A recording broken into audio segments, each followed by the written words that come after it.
അസ്സലാമലൈക്കും. അൻഫാസ് കിച്ചണിലേക്ക് എല്ലാവർക്കും ഒരിക്കൽ കൂടി സ്വാഗതം. ഇന്ന് നമ്മൾ ഉണ്ടാക്കുന്നത് ഹെൽത്തിയും ടേസ്റ്റിയുമായ ഒരു ഓട്സിൻ്റെ ഉപ്പുമാവാണ്. അതെങ്ങനെ തയ്യാറാക്കി നോക്കാം.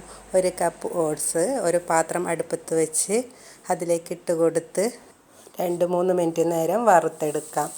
വറുത്തെടുത്തത് ഒരു പാത്രത്തിലേക്ക് മാറ്റി വയ്ക്കുക. അതേ പാത്രത്തിൽ 1 സ്പൂൺ ഓയിൽ, 1 സ്പൂൺ കടുക്, 1 സ്പൂൺ കടലപ്പരിപ്പ്, 1 സ്പൂൺ ഉഴുന്ന്, 2 വറ്റൽമുളക് ഇവയിട്ട് നന്നായി മൂപ്പിച്ചെടുക്കാം.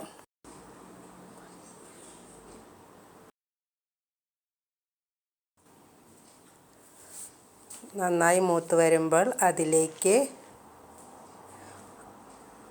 ഇഞ്ചി, സവാള, പച്ചമുളക്, കറിവേപ്പില ഇവയിട്ട് വഴറ്റിയെടുക്കാം.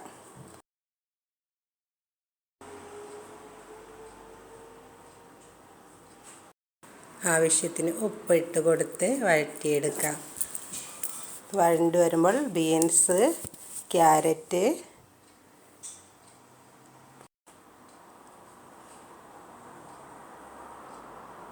ഇട്ട് കൊടുത്ത് ഇളക്കി കൊടുക്കാവുന്നതാണ്. അതിലേക്ക് 1 നുള്ളു മഞ്ഞൾപ്പൊടി, 1/4 കപ്പ് തേങ്ങ ചിരകിയത് ഇതിട്ട് കൊടുത്ത് ഇളക്കി കൊടുക്കാം.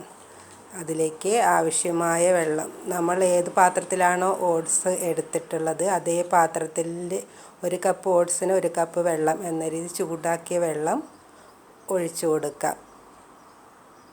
എന്നിട്ട് ഇളക്കിയ ശേഷം ഓട്സ് കുറേശ്ശെയായി ഇട്ട് കൊടുത്ത് യോജിപ്പിക്കാം. പിന്നെ ബാക്കി ഓട്സും കൂടി ഇട്ട് ഇളക്കി യോജിപ്പിച്ച ശേഷം പൊടി വെച്ച് 2-3 മിനിറ്റ് വേവിച്ചെടുക്കാം.